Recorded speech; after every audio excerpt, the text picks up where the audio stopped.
And let me tie this in a little bit because I mentioned the phobias thing. Um, Sometimes you can have a routine. Now, there's a lot of good routines that you should not mask or destroy. And I think one of the Like routines, brushing your teeth. yeah, in fact, I've got a good story about that too. I got to shut me up today. Um, but going back to phobias in particular, Mm-hmm. one of the theories out there on phobias is that you have mistakenly attached a valuable routine to the wrong cue.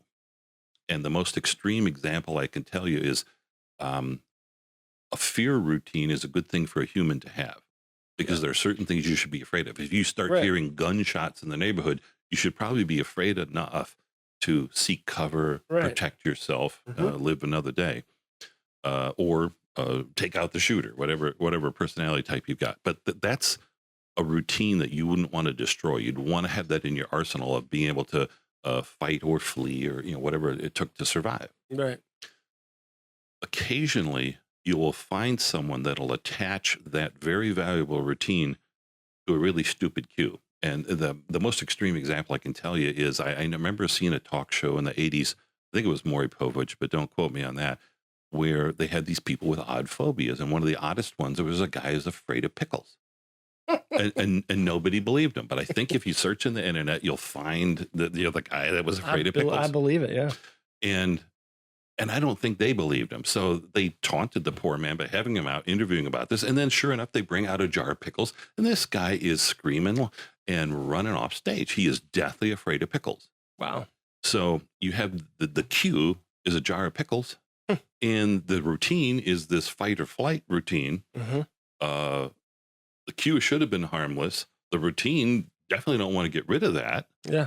But, the poor guy's afraid of a pickled cucumber. Should he break that habit?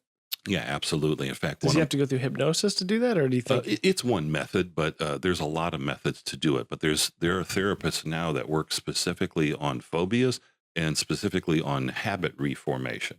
One of the theories in habits is that you will, because of that neural pathway, that habit will never go away. Your best case scenario is that it'll be replaced with a new routine. And so the process is understanding your cues. What is it that triggers you to go into that routine? Replace that routine with a routine that's healthier or more in sync with where you're at today. And then try to preserve as much of that reward, either the same reward, ideally, or a different reward, so that you can rewrite or create another path where you got a fork in the road. Alcoholics sometimes, there's a whole palette of different reasons why people would struggle with alcohol, but a lot of them struggle with social issues. They're lonely, Or shy they're or something. depressed, yeah, whatever. And so that cue for them is the loneliness or the depression or that feeling. And so often the routine that they'll resort to feel better is the alcohol. If they can substitute that routine, the alcohol routine, with I'll talk with my sponsor, I'll talk with someone who loves me, I need affection, I'll find affection, rather than I'll find a drug or a shot drink. of tequila. Yeah. And so if you can replace that routine and hook that up to that cue of knowing, I don't feel like I should be alone right now. Right. And if you replace it with a different routine, there's a lot of hope for you to change that habit and create a different path for yourself. That's cool. Yeah, I think a lot of people probably have more habits than they realize, right? And they just don't even think about how to overcome it, or like, oh, that's just the way I am. This is who I am.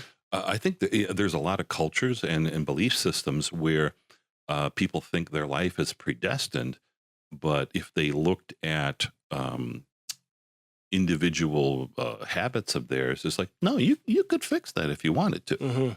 But it might take 60 days of just changing it up. Yeah, and you'd have to have enough time. And some of these habit behaviorists are really good at helping you self-identify what your cues are, and then helping you figure out a routine, and then and then coming up with what's the reward going to be.